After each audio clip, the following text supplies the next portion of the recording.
Everyone loves a highlight reel, but the truth is, the real story happens between the milestones, in the work, the doubts, and the decisions you make every day. Today, we're celebrating some incredible wins: the launch of our first course, a huge personal best in the gym, and a financial milestone 5.5 years in the making. But this isn't about bragging. It's about showing the journey, the one no one talks about. Because success doesn't happen overnight, it's built one consistent, intentional choice at a time.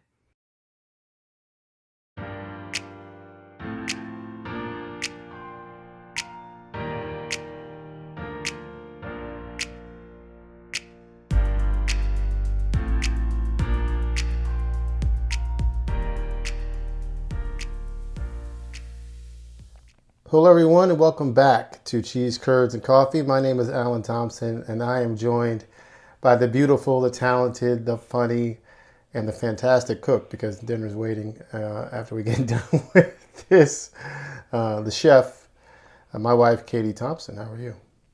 Great. Great. I already ate dinner. You did. I did not wait. So this episode is going to be a little bit different.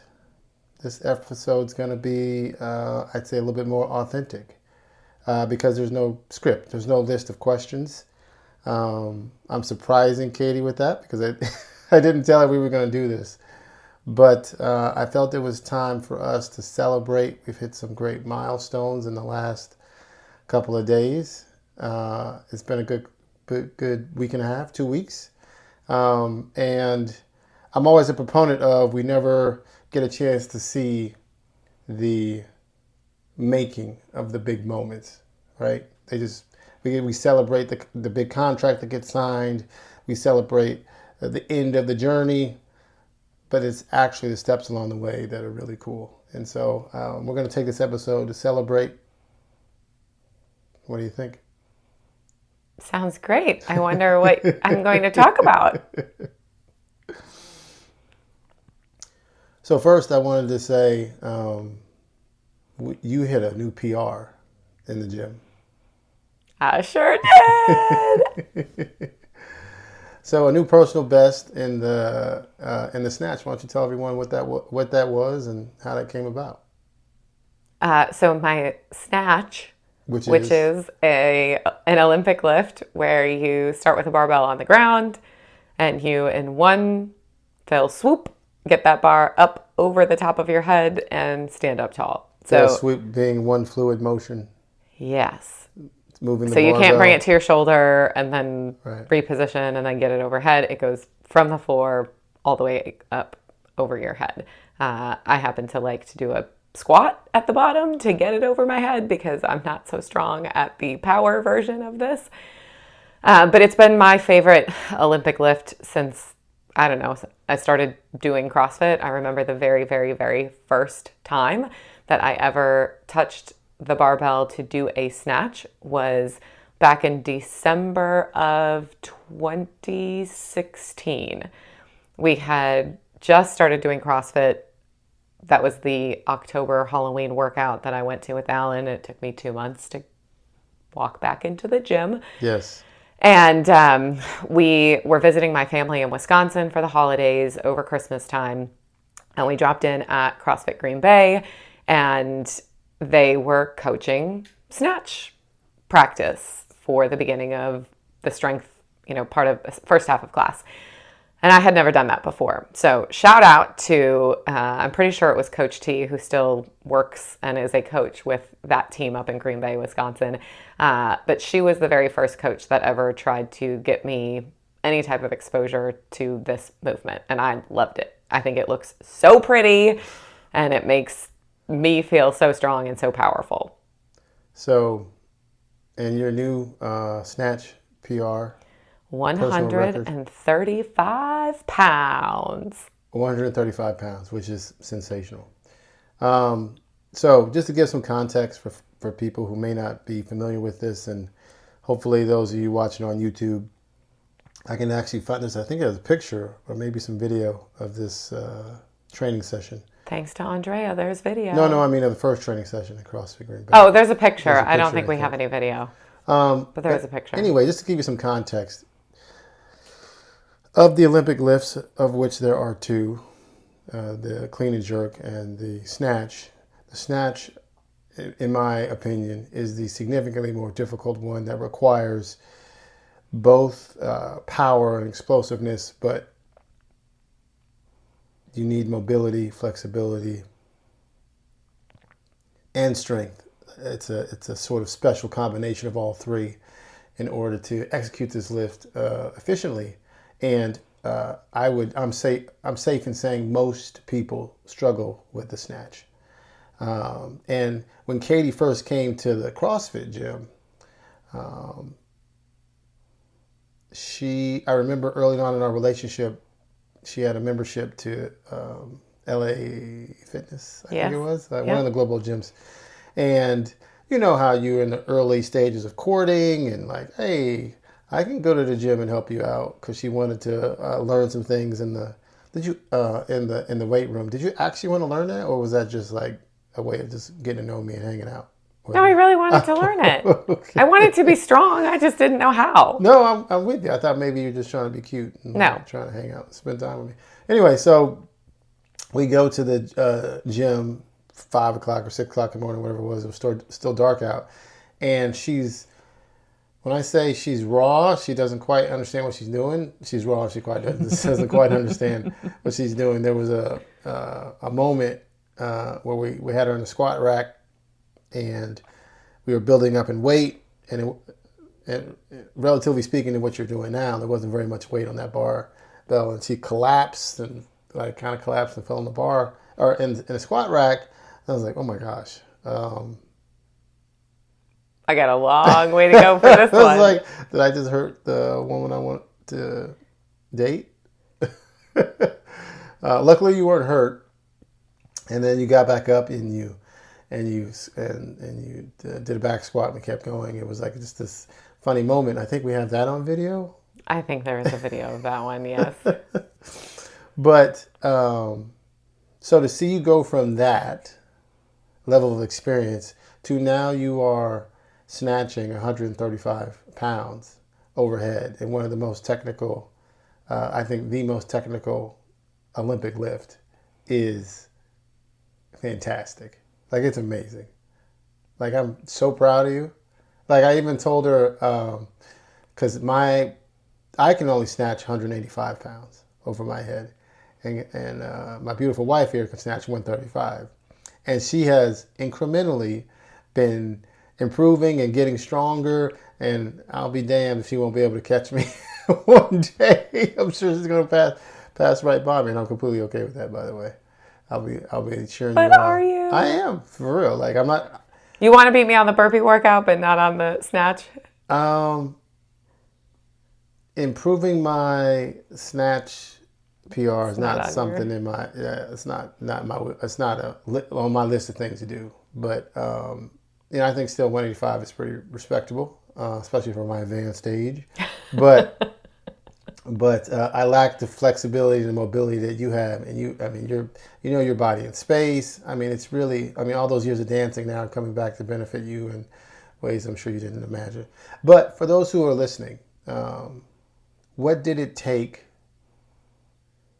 for this to happen? I think it was 2 days ago, yesterday.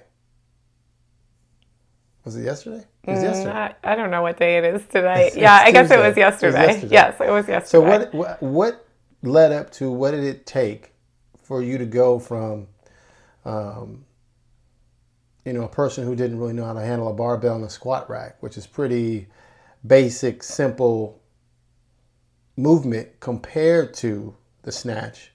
You'd agree with that, right? Oh, yeah. Okay, so how did that happen? How long did it take? What steps did it take? And, did you ever think 135 was even possible?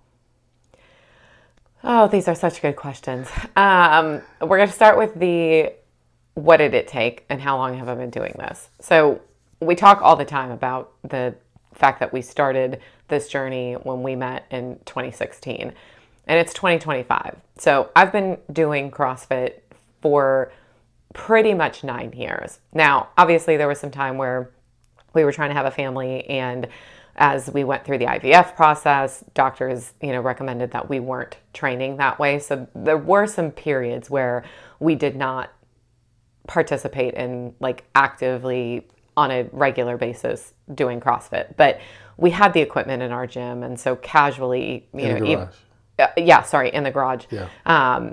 Even casually, like there were still some barbell things happening here and there and a little bit of weightlifting, albeit much lower intensity and definitely not heavy.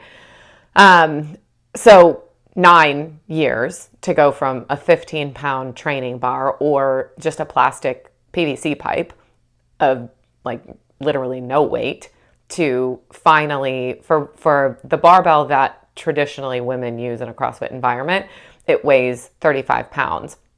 So like a big milestone that I was really excited about was the day that I got to 125 pounds, because that was when I could put on my 35-pound women's barbell the big plates, which is a 45-pound coin on either side. So like when you get into the space and you're celebrating, successes, like those are the moments that you're like, yeah, now I'm a big girl. Like I get to use the big plates. And then there's this other experience that happens when the quote unquote men's bar, or the traditional barbell that you would see at a Globo gym or in most, school environments, they're 45 pounds. So that with those big 45-pound plates is 135 pounds. So that's like the next step. So now I could throw down with some of the boys if they wanted me to jump in. And it's really cool to watch the progression. I've had some challenging moments with this snatch movement in particular. It is my absolute favorite. I've done several local Central Florida competitions that have max lifts in them. They happen to, announce, oh, by the way, the max lift is going to be a snatch. And of course, I get really excited about that because I love this lift. I love this movement. And I want to show out on the competition floor. And there was a moment several years ago. It was the very first time that I was competing in the intermediate division as an individual athlete. And I hit a new personal best in the warm-up area. I was warming up with the girls around me that, I had been working out with all day long. Adrenaline and flowing, I didn't know what was on the bar. I thought I was warming up at different weight. And so I didn't know that I hit 125 until we all started like counting the bar, counting the plates and looking at what we did. And I thought, oh my gosh, I literally in warm up, I'm not even on the floor yet. I just hit a new PR. So now I'm stoked and I'm listening to these, fellow competitors that are in lanes next to me. And I changed my whole plan. Everything that I trained for and all of the weights that I was going to open with on my lift, and you only get a certain amount of time, and so you're judging how long it's going to take you to load your bar and get those lifts in and hit what you want as your max. And I threw all that out the window and I was like, I just hit 125, I'm going to change my tactic. So I get on the floor and I just kept failing at 115 pounds over and over and over, and I was so irritated because I couldn't understand why this was happening. But I changed my plan. I went off course. When you hit a PR, if you are in this weightlifting space or Olympic lifting space, you recognize that it's very technical and it's not likely that you're going to hit it every time. Like you're going to have a bunch of failures mixed into this, and then you build that technique and you have to get the repetition in order to get your body to be used to doing this. And I didn't have any of that. So I was pretty disappointed with my performance, that specific competition. I had an opportunity to redeem myself a couple of years later, similar competition, but this year I was on a team and I performed really well, but I stuck to my plan, even though I knew at this point I can hit 125. I had practiced way more reps and 125 was in my wheelhouse. I thought, I'm not going to go out there and try to be a hero because I did that last time and it ended poorly for me. So I was a good team player. I got my lifts in as I had planned. I did one extra at a higher weight than I had planned for. And then I passed the torch off to, my teammate who took us home and finished out our time. But all the while, this years of training, this is probably 3 or 4 years in that time frame here, I've been stuck at 125. So we have been doing some competitive programming with our athletes at our gym in Orlando. And we've gone through several snatch waves, which basically means we are just drilling a couple days a week snatch technique at percentages of our max. And so we're going at lighter weights, we're going at different volumes so that we can just practice the movement, practice the movement, practice the movement. And I was very deliberate before yesterday's class that I did not work out Saturday or Sunday. I wanted to be very fresh. Even if I was going to work out, it wasn't going to be anything taxing. I wasn't going to fatigue any of my shoulder muscles, or I wanted to be in a really good spot because I really wanted to hit a new personal best. And my thought was I probably could get 130 and like moonshot 135. And man, it felt so good. Yeah, it did. Yeah, it did. Insert video here of you hitting the. For those of you on YouTube, I think I'll put the video here, or you can go check it out on Instagram. There was so much hype too. The vibes in the gym, just all morning. There were people at the 6 a.m. class that hit really big PRs. One of our guys hit 205 for the first time, which was amazing, and it was so smooth and it looked incredible. And then one of our young ladies, who's a very petite, small shaped athlete, but powerhouse and very good with technical lifts, and she hit 110, which was a 15-pound PR for her. And so yeah, there was some hype, there was some momentum. The community was like definitely supporting one another and helping cheer each other on. And I certainly believe that I accomplished what I did because of the environment that I was in. Had I been doing that in the back room by myself, likely not have had the same result. I hear you. Yeah. So congratulations. Thank you. Celebrating. Thank you. Now I want 145. Yes. Maybe 150. It's going to keep going. It's going to be a while before we get there. It took years to get from 125 to 135. Well, you got years to work on it. So I'm excited for you. So it was really cool to watch you do that. I'm sorry I wasn't there in person. I was at work. But man, I was feeling it when I watched the video of it. So just a reminder of how far you've come, we've come. But that was fun to watch. Thanks. All right, so we're also celebrating some other things.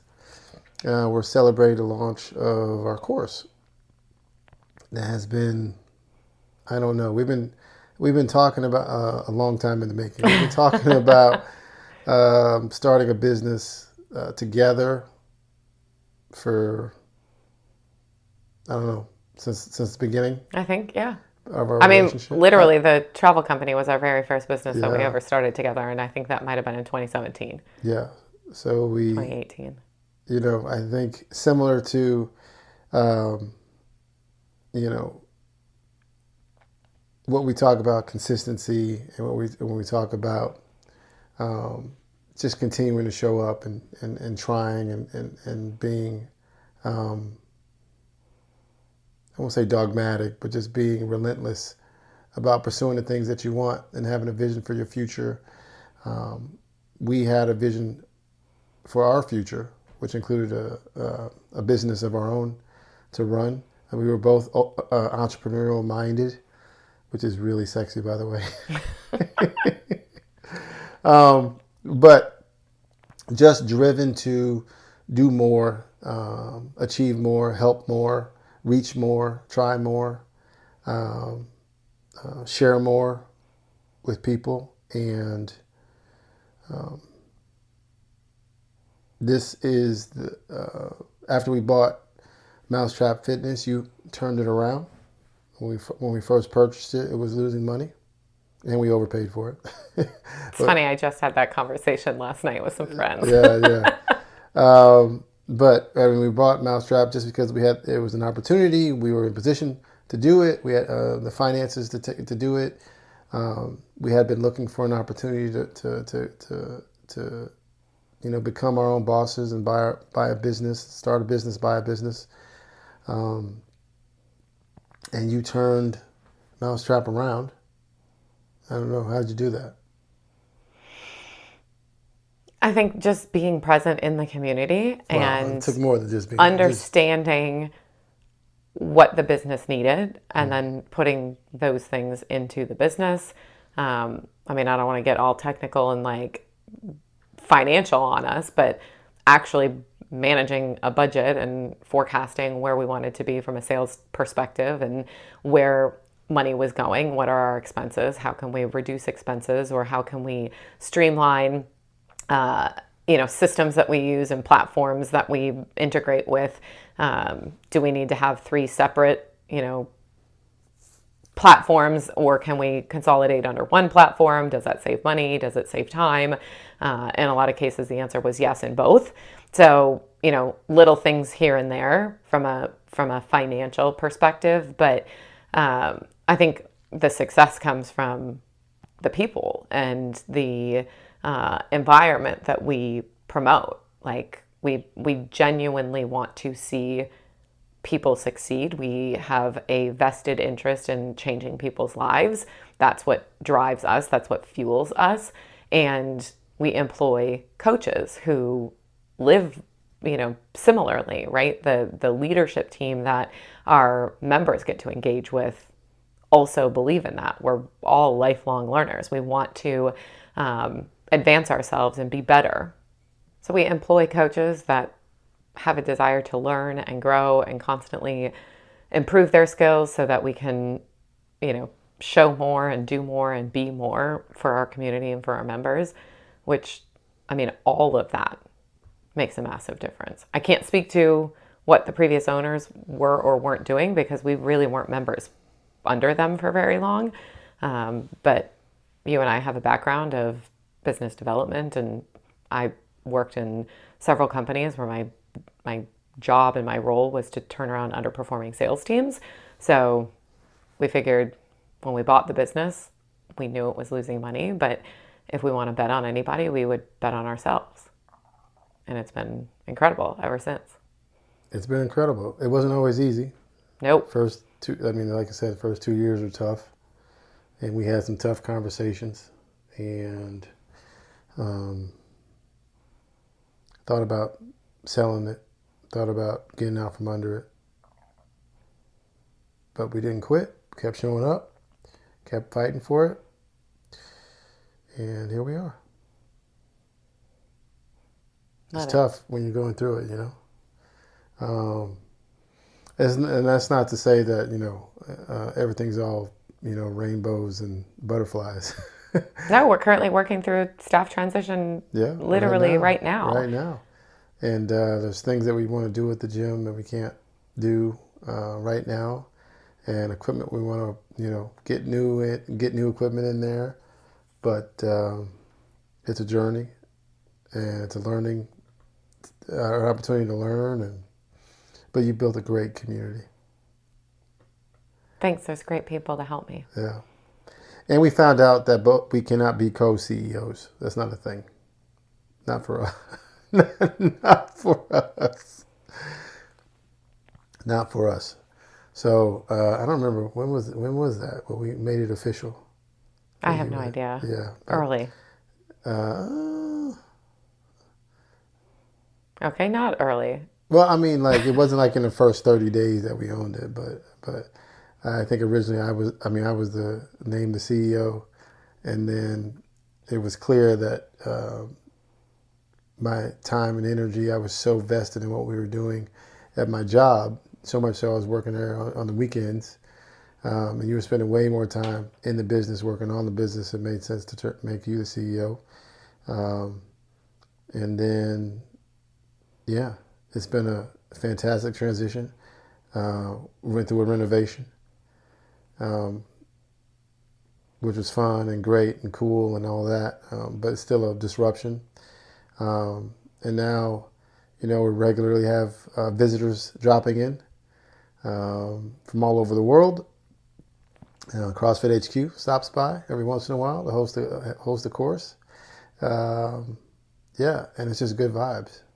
Every day I ask you on our 10 o'clock call, how are the vibes in the gym? And you always tell me, good, so good. People love to be in the space. Yeah, It's so good. It's people's happy place, and it's my happy place. So I love that. Yeah. Are you going to talk about the course? You started this, and we were celebrating our course. Yes. So trying to take those good vibes and expand beyond the four walls that is Mousetrap Fitness, CrossFit Mousetrap. And just, I mean, if you had to describe sort of the community, put you on the spot. If you had to describe the community to somebody, how would you do it? What would you say? Well, if you read on our website, it says every gym has its own personality, and ours exudes hospitality. It does exude hospitality.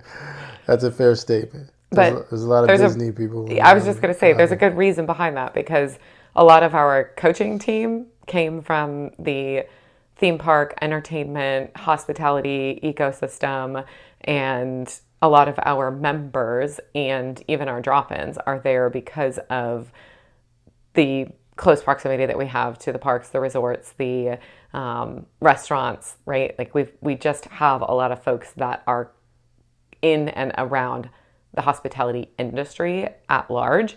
And as a result of that, you are very well welcomed when you walk through our doors, if not by a coach, because maybe the coach is in the restroom or, kind of helping and instructing different members of a class that's happening. A actual member will greet you and like literally give you the same spiel that one of our coaches would, because we just have ingrained this habit and this pattern throughout the community. Brand new members that come in to try us for the first time, right? Like we're cheering with them, we're celebrating with them. It's high fives and fist bumps at the end of class. Making rounds. We've got several folks that'll just be doing open gym on their own. And even before they leave, right? Or if the class has just finished a tough Metcon, the folks in open gym will walk around and fist bump and like, great job. You killed that workout. Like way to push till the end and nice finish, all of that. So it's just, you get a lot of camaraderie through interactions with people. And our hope is by building this opportunity for people to experience this online is that we can bring some of this goodness to you if you are elsewhere, anywhere in the world. We've got a private Facebook group. We've got, ways in which you can participate in workouts, log them and we use Wodify, so log them in Wodify so that you can be part of a global leaderboard and, have that hype and fist bump and, the likes and comments can come virtually, but still available to you. Yeah. I have to enter my score from tonight, by the way. I think about it. I did a move workout tonight. But I think it's more than just the members, work at Disney or service oriented or whatever the case may be. I remember I was at my level 1 training, and I think that one of the lead instructors talked about this idea of like the gym takes on the personality of the owner, and you bend over backwards. That's not even an accurate statement. We are a service business, and and I think we go above and beyond. Like there have been times where people will be dropping into town, they're on vacation, and they need to get a workout in for a qualifier or for the open, and I mean you make it personal that you make it personal for them. You take it personally to make it personal for them, to make sure they have their camera set up and to make sure that they have the space they need, and you're working around classes or you incorporate it into the class. I mean, there was I remember I think she's a teacher that dropped in, and she had to stay on property. So she couldn't leave her hotel, but she had to get this workout in. We had the video, blah, blah, blah, blah. She was in town with her Yeah, orchestra. She's yeah. a orchestra director, Yes. and she And was on a trip with her students. right, right. So she couldn't leave the property because she was literally Chaperoning. traveling with Yeah. her students. So we ended up taking the equipment to her Yep. twice, I think. Yep. Two Sure did. workouts, right? And yeah, early morning, parking lot. Yep. Getting it Disney Pop in. Century Resort or what? Didn't you, All Star yeah, Resort. I don't remember which hotel they getting were it at, in. but And I remember the students came out to cheer her on, yep. which is pretty cool. But I mean, that's service. You know what I mean? That's like, been up until now, I don't even think we talked about it, or I don't know if you posted something about it, but like it was pretty cool. And it was cool to watch and be cool to be a part of. And that only happens because you take it personally to make it personal. And I think that's such a cool thing to do.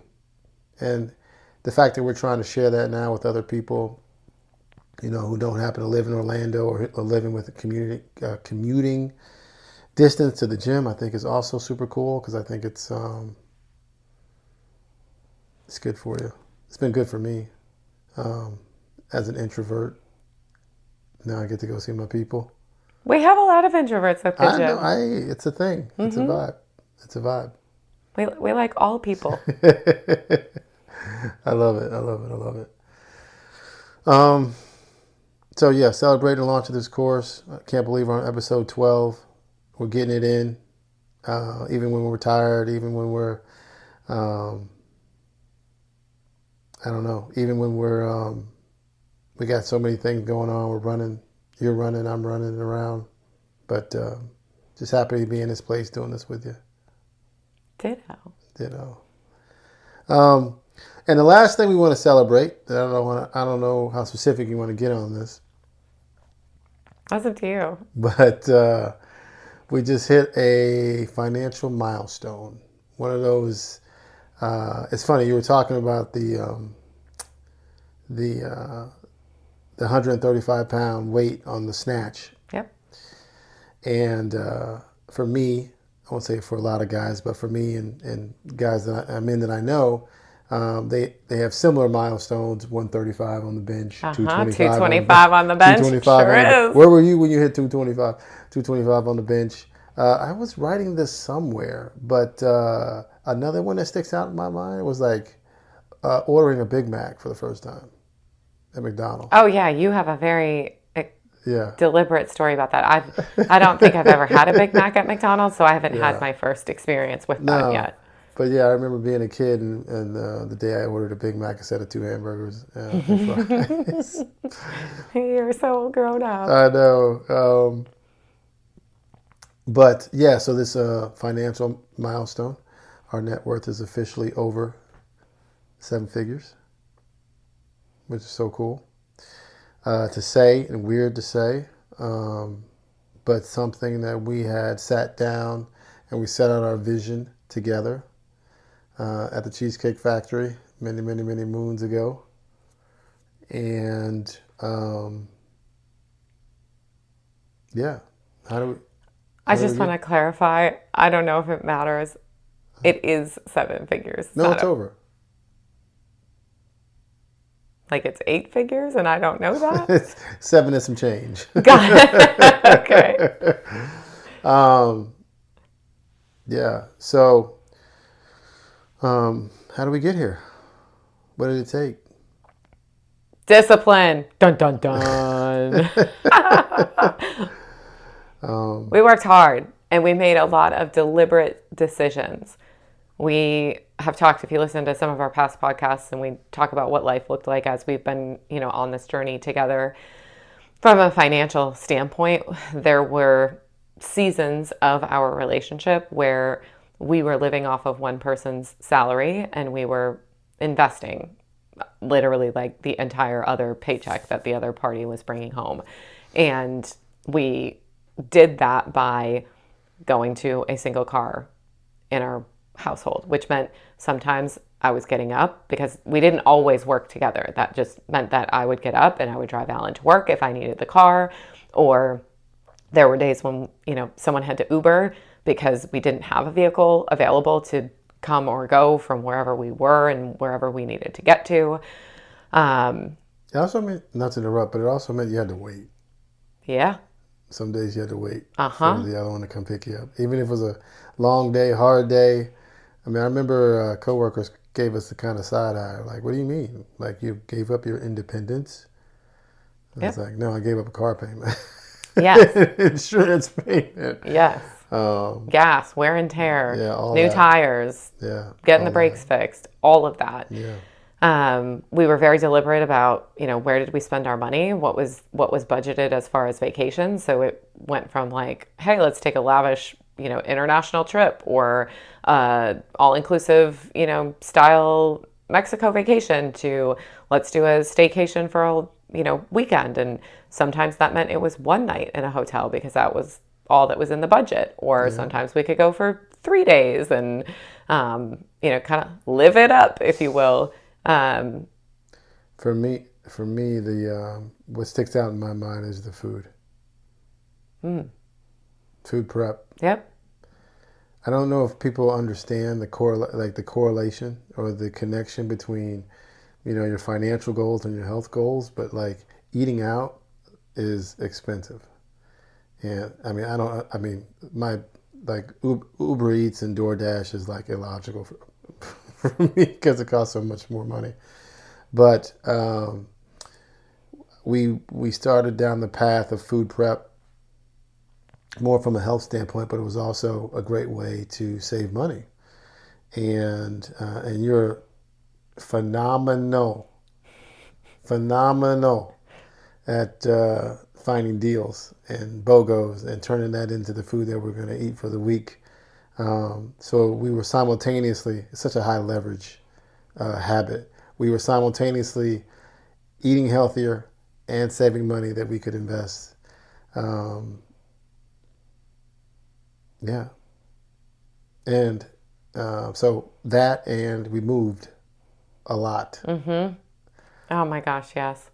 I'm so grateful to be in this house that we plan on staying in for a very long time. Well, I mean, I don't know if we sat down and thought through it as a plan, but we ended up becoming like long-term house flippers. So we'd be in the house for, you know, 2 years. 2 years. And then, take the equity out once we hit that number.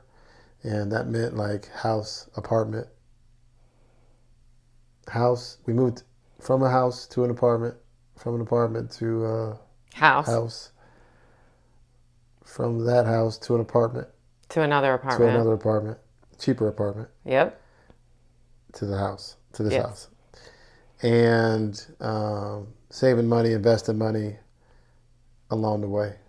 And it was a lot of sacrifice on your part. I think it was a lot less sacrifice on my part because I'm a minimalist as it is. I would agree with that statement. I remember, funny story, I remember one of our first conversations about the number of pairs of shoes that you had. And your Katie and I just started dating, and she was still trying to figure me out because I was neck deep in like minimalism and saving money and my thoughts on like the messages that the social media and traditional media were sending us to separate us from our health and our wellness, which is still true.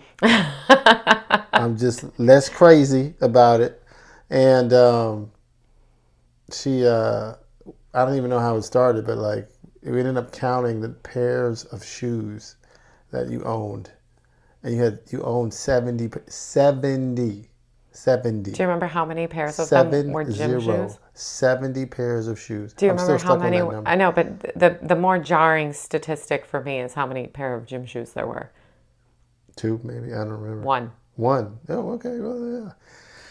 One pair of sneakers. And now you're a gym girlie with like. Now, 15. you might be counting the Michael Kors high top sneakers that were dress shoes as a pair of sneakers, but Yes. I had one pair of gym shoes. And now I have like 9 pairs of gym shoes and 2 pairs of flip-flops and like 4 other pairs of shoes. Less than 70. I think I might be at 10. I love it. I love it. Yeah. And, it's funny. After we hit this milestone, it's not like we went out and celebrated. I think what did we even do? We weren't even together that night. I Two was at the shifts. yeah, I'm pretty sure I was at the gym working evening classes, and you Yeah, came home from a long day at work, and then yeah, I don't know. We did not connect mm, until bedtime. But yeah. I think you were probably already in bed by the time I got home anyway. Half sleep. But I thought we should celebrate with this podcast episode. Um, I think these three things have a lot in common. I think all three required us to continue to show up, consistency, and be deliberate and intentional about what we wanted.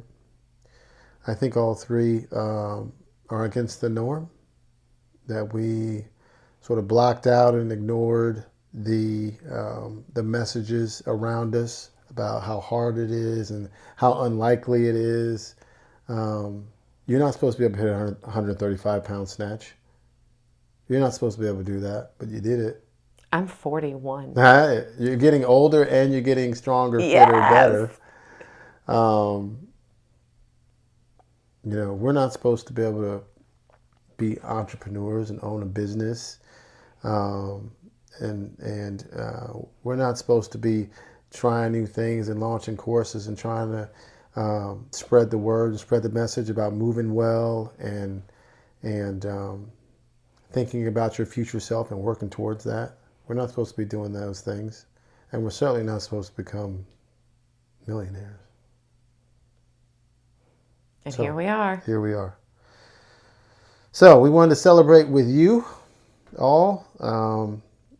I don't think we spent enough time celebrating steps along the journey. She's not done. Katie's not done with her pursuit of greatness during the snatch lift. We're not done with what we want to do with business. And we're certainly not done with our financial goals. It's just a milestone along the way, a step in the journey. In this case, it's okay that we get a participation trophy, I suppose. I suppose. So, thoughts for everybody who stayed on this long to listen, and where can they find us? I would love to know what you all are working towards. And what you should celebrate. Yeah, tell us what Yeah. you're celebrating. Tell us where you are in the journey. Are you just beginning? Are you nearing, that milestone that you've been looking forward to? We want to celebrate. We love celebrating with people and giving high fives, virtual or in person. And we are here for all of it. We want to continue to reach as many people. So if this touched you, please like, subscribe, follow. If you're watching us on YouTube, you can find us under the Mousetrap Fitness channel. If you're on Instagram at Cheese, Curds, and Coffee, and communicate with us. Drop us a message, drop a comment. Tell us what's going on, because we're really excited that you're here, and share this with your friends and your family members. I guarantee there's someone that you know that can benefit from all of what we're talking about. Well said. So thanks for joining us, and we'll see you next time.